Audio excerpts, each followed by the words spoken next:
ચૈતર વસાવાને વારંવાર જેલમાં ફસાવવામાં આવે છે તો કેટલાક લોકો એવું કહેતા હોય છે કે ચૈતર વસાવાને ભાજપના લોકો ફસાવે છે, આ ભાજપનું કાવતરું છે। ડેડિયાપાડા વિસ્તારની અંદર ચૈતરભાઈ વસાવાનું આટલું બધું માન સન્માન એના કારણે જ ક્યાંક ને ક્યાંક ચૈતર વસાવાને વારંવાર જેલમાં ફસાવવામાં આવે છે। શું ખરેખર દર્શક મિત્રો આ વાત સાચી છે?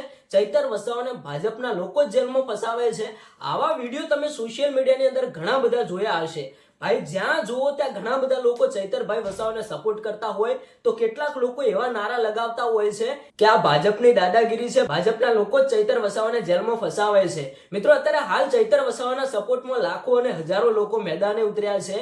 જેટલી વખત ચૈતરભાઈ વસાવાને જેલમાં પૂરવામાં આવે ત્યારે ભાઈ ઘણા બધા વિડીયો વાયરલ થતા હોય છે। આદિવાસી સમાજના લોકો કહો કે ગુજરાતના દરેક સમાજના લોકો ભાઈ અમુક તો વિડીયોની અંદર ખુલ્લેઆમ ભાજપ વિરુદ્ધ નારા લગાવતા હોય છે અને એક જ વાત કરતા હોય છે કે આ ભાજપના લોકો જ એમને ફસાવે છે અને એમના ઉપર જે ખોટા કેસ દાખલ કરીને એમને વારંવાર જેલમાં ફસાવવામાં આવે છે। તો આ વાત ઉપરથી કેટલું સત્ય? શું ખરેખર ભાજપના લોકો જ જેલમાં ફસાવે છે? તો ભાઈ એવું કઈ હોતું નથી। ભલે ચૈતરભાઈ વસાવા ઉપર અત્યારે હાલ 15 થી 20 ગુનાઓ નોંધાયેલા છે પણ ભાઈ ક્યાંક ને ક્યાંક ચૈતરભાઈ વસાવાએ ગુના કર્યા હશે એટલા માટે જ એમના ઉપર ગુના નોંધાયા હશે। આ વિડીયોની અંદર હું કોઈ ભાજપ પાર્ટી કે આમ આદમી પાર્ટીને સપોર્ટ નથી કરતો કે નથી ચૈતરભાઈ વસાવાને, પણ જે લોકો અત્યારે હાલ જણાવતા હોય છે કે ભાજપના લોકો જ ચૈતરભાઈ વસાવાને ફસાવે છે તો ભાઈ એવું કઈ હોતું નથી। ચૈતરભાઈ વસાવા વારંવાર ક્યાંક ને ક્યાંક ગુના કરતા હોય છે અને તે વારંવાર જેલમાં જતા હોય છે પણ ભાઈ ચૈતરભાઈ વસાવા અત્યારે હાલ કાયદાકીય જે લડત લડી રહ્યા છે તો આવનારા સમયની અંદર ગુજરાત હાઈકોર્ટની અંદર એમની સુનાવણી થશે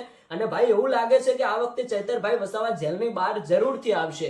પણ અત્યારે હાલ લોકો જે વિચારી રહ્યા છે કે ભાજપના લોકો જ ચૈતરભાઈ વસાવાને ફસાવે છે, શું ખરેખર આ વાત ઉપરથી કેટલું સત્ય? તમે કોમેન્ટ બોક્સની અંદર જવાબ આપતા જજો। અને ફરીથી કહું છું કે આપણે કોઈ પાર્ટીને લઈને કોઈ પાર્ટીને ઊંચી કે નીચી નથી દેખાડતા, આપણું કામ છે જે વિડીયો વાયરલ થાય તમારા સુધી પહોંચાડવાનું। તો ખાસ નોંધ કે અત્યારે હાલ તમે શું કહેશો ચૈતરભાઈ વસાવાને લઈને એ કોમેન્ટ કરીને જણાવતા જજો।